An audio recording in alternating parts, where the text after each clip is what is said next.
And we're live. Hello and welcome to tonight's Getting Together. Today's topic is civil liberties and civic responsibility from the perspective of how can we use our rights to self-care to rebuild our community. This is our first time to do the live panel, so please bear with us. As you can see, we have Helen, Anita, Ola, and myself, Sonia. So I'm here to relay your questions and comments to the panel. So now I'm going to pass you to Helen. That was brilliant, Sonia. Thank you. That was really good. Good evening. We thought we'd do something a little bit different tonight with a panel. We're not quite certain how it's going to go. So as Sonia said, bear with us. In light of that, I'd like to take us into an exercise straight away to help us to settle the energy, but also to set the tone of what it is we want to offer tonight, because tonight's about collaboration. So what I'd like you all to do is to begin, first of all, please, by closing your eyes, taking a moment to focus on your breathing and to breathe into your heart.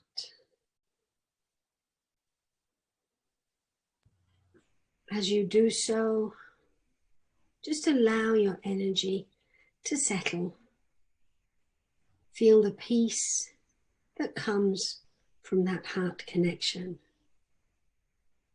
And think about the world at the moment.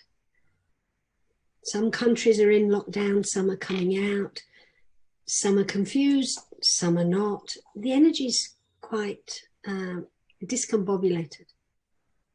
So as you focus on your breathing, I'd like you to say gently to yourself, we are together, we are one, we are at one, and all is well. And we'll do it again twice more. We are together, we are one, we are at one, and all is well. We are together, we are one, we are at one, and all is well.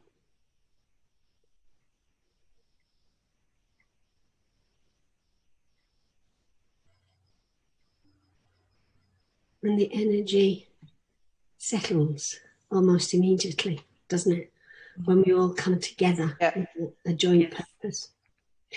So I'm going to pass it over to Anita now, because I think she's got something that she would like to contribute.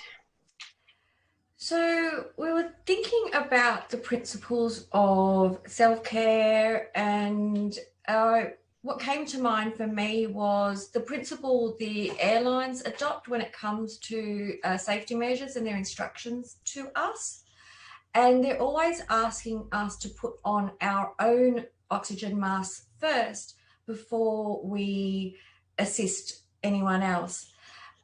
This was a principle that I like. It enables more people to be able to take care of themselves and more people to be available to assist others. And it also takes the strain off the bigger picture of the airline staff who are there to look after everyone. So it was just a principle that something I thought of with regards to self-care. I'm not sure if Well, that was interesting. There we were, all ready to hold this panel meeting. And as we said, we were new, we weren't certain, and suddenly the video disappeared. So we've cancelled the process for tonight rather than keep everybody waiting. However, I think it's still an important topic. My feeling is that the energy is not quite right yet, and that's why it didn't work. I'm a great believer in go with the energies. So let's see who we've got here at the moment. We've got Anita, Elaine, Clara, Juliet, Caroline, Sonia, Surupa, Olive, Mandy, Marianne. So hi to all of you. It's going to be interesting to see what it looks like on Facebook when we've done it all. But the whole point is to talk about how we can bridge what's happening at the moment, because there are people who are demanding their rights to civil liberties, and they've got a point. And there are people who are claiming civic responsibility, and they've got a point. And basically what we were hoping to present tonight was the way to bridge that, because as Anita was saying, with the airlines and the oxygen masks, we need to take care of ourselves and our own needs and not suppress them in order to be of benefit to other people. How do we do that? How do we take care of who we are and still use that to rebuild? Because that's what's happening. We've been in lockdown, as you know. We've been in level 3. Tonight they announced that we're going into level 2.5, which means that we can move about again, but groups are still restricted to maximum of 10. And one of the anxieties that I've heard expressed is that people don't know when they go out how they're supposed to act with each other. Do they give each other a hug? Do they still do a handshake? Do they smile? What comments do any of you have about what Anita was saying about the face masks and what I'm saying about coming together and talking to each other? Any thoughts, any ideas, any suggestions? We've got Amanda, Cynthia, Karen, Pia. I'm sure you've all got some thoughts and ideas as to how we can begin to navigate a time that's not certain yet, because if it doesn't work, we're going to go backwards. So how can we make it positive and how can we make it fun? Any comments? I'll just sit here and twiddle my thumbs. No, I won't, but I'll wait. I can't see any. Let me find. This is really interesting, what's happening here. Because now I can't get my computer to flow either. Wow. Let me try and get, no? I wonder if we're not ready to have this kind of meeting. I wonder if that's what's happening, that we're not supposed to look at this yet because there's other things we need to look at first. Trouble is, I'm going to have to try and use my phone to see if I can find where we're meeting on here and see if any of you are talking to me. It's really interesting situation. Nope, I can't even see it on my phone. So what I'm going to do, some of you are part of a WhatsApp group that I'm in. How about you send me in the action group what you're thinking, and I'll use it from that until I can get my computer working.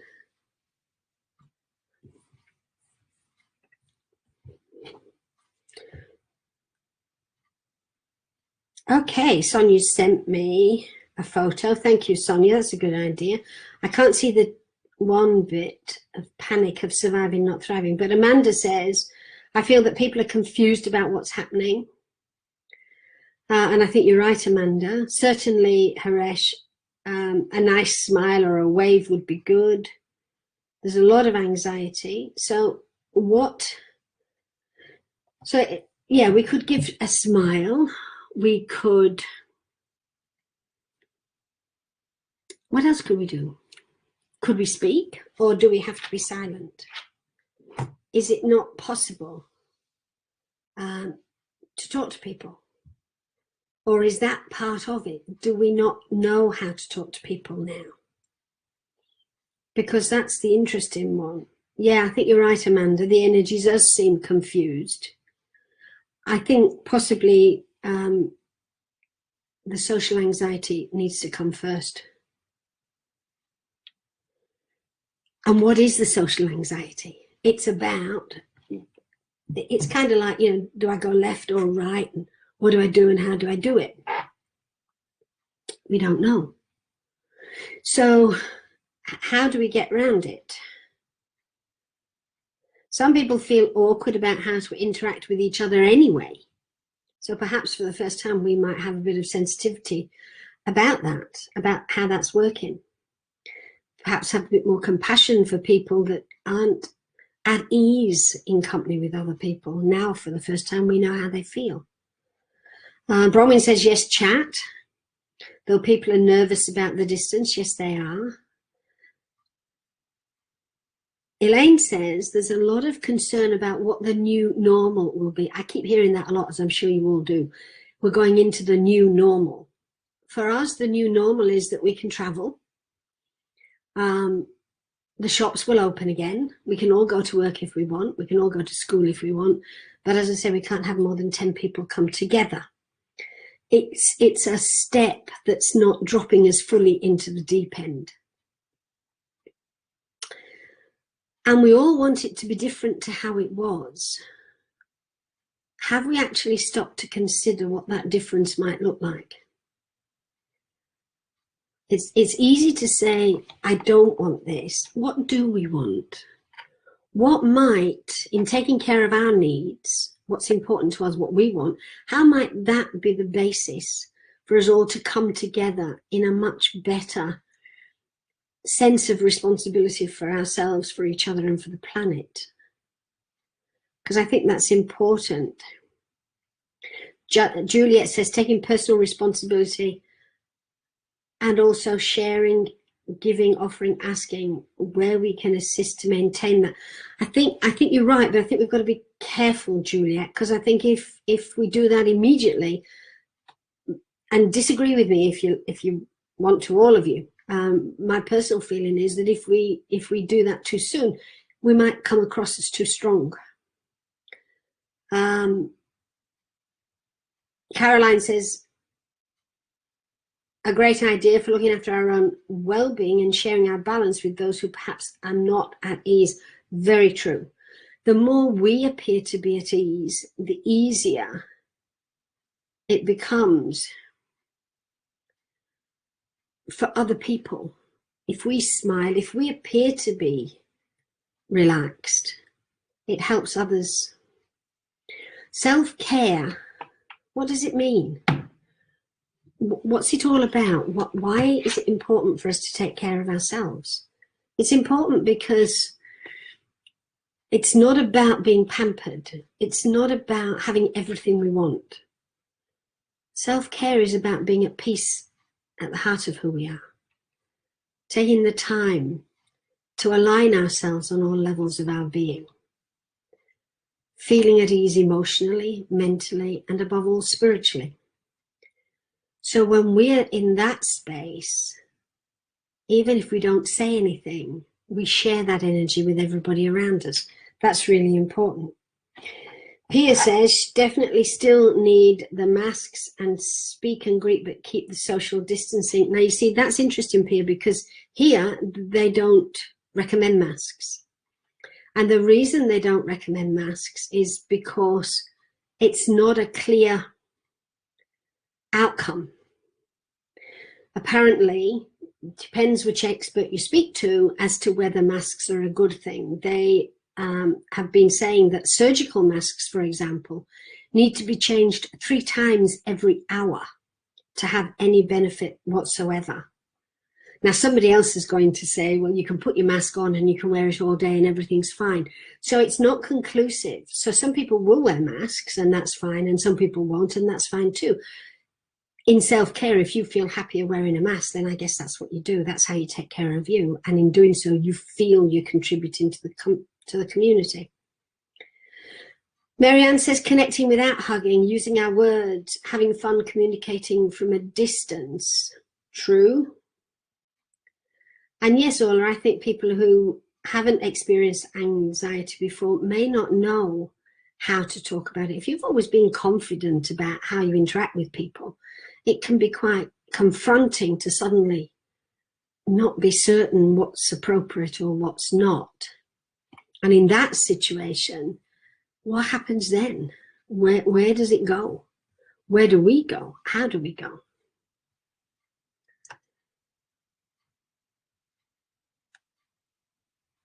Elaine says, simply continue being the kind of kindness that's been shown to us by everyone else. That's true.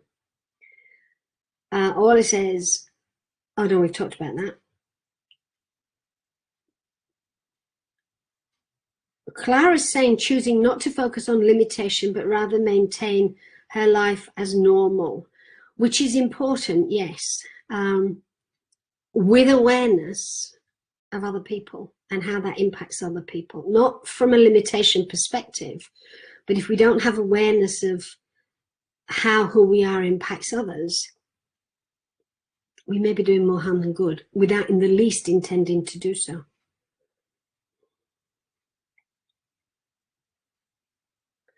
Sarupa seems to think that people aren't ready because there's a lot of guilt that we haven't explored or moved beyond. What guilt?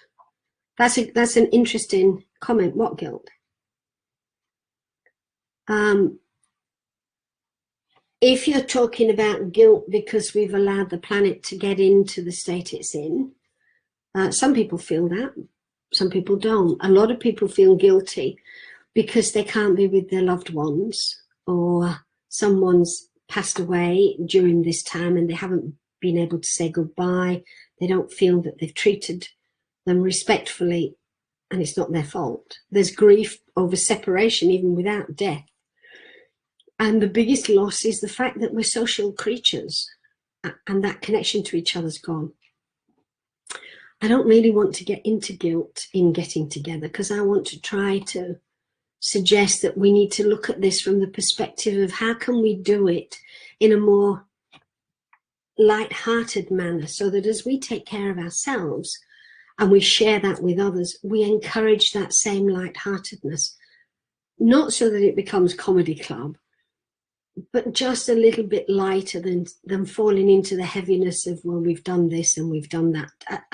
I don't think mea culpa is going to help us, and I don't for 1 minute suggest that that's what Sarupa's saying, because she's not. Yes, there is that there. I think it would be better to start to look at how we can go forward with inspiration and aspiration. So what are we aspiring to as we move through this? What's some of the best ways?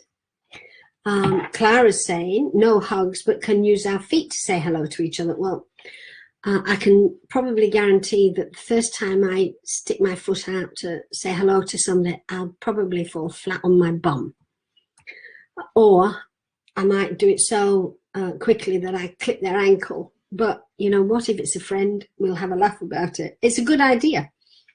Light-hearted, acknowledge our awkwardness. Yeah, I don't quite know. Do you want me to give you a hug? Do you want me to blow kisses? How are we going to proceed? Have a giggle about it.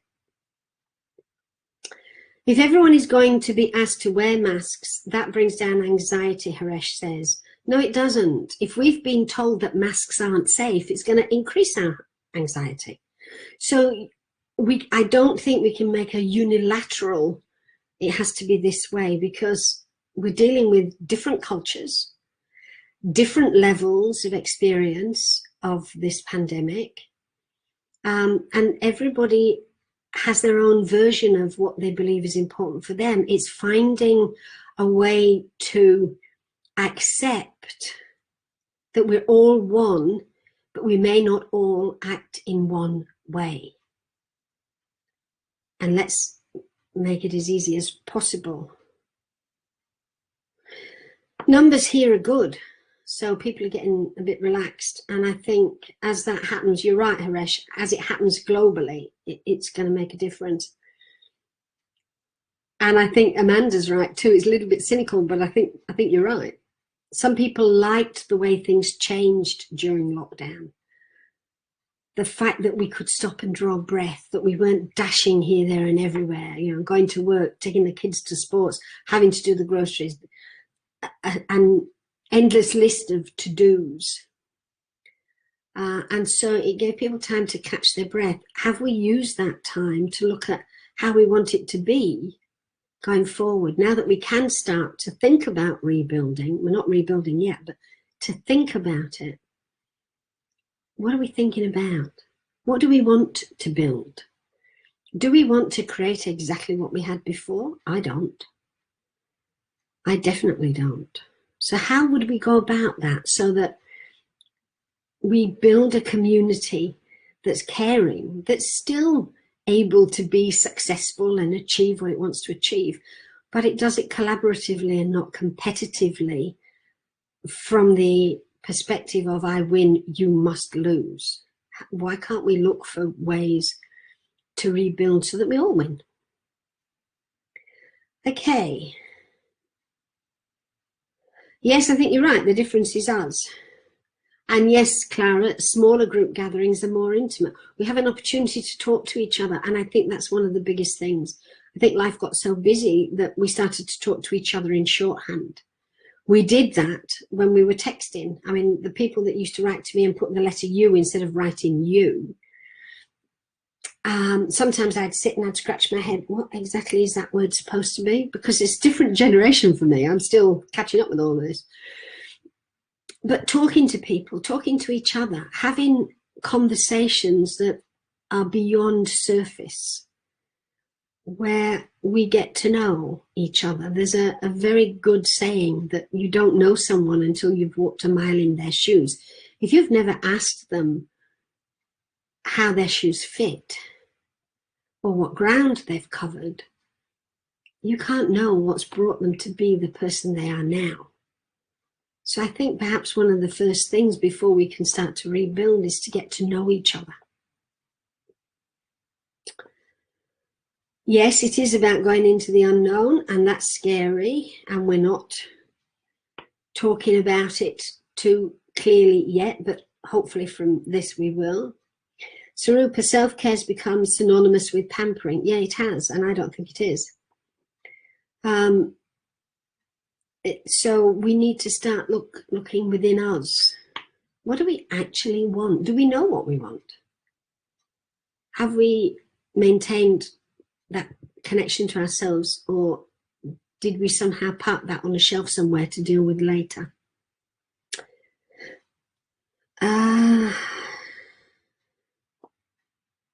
Tanita says, something that self-care is something that empowers an individual without diminishing or being at the cost of another. Yeah.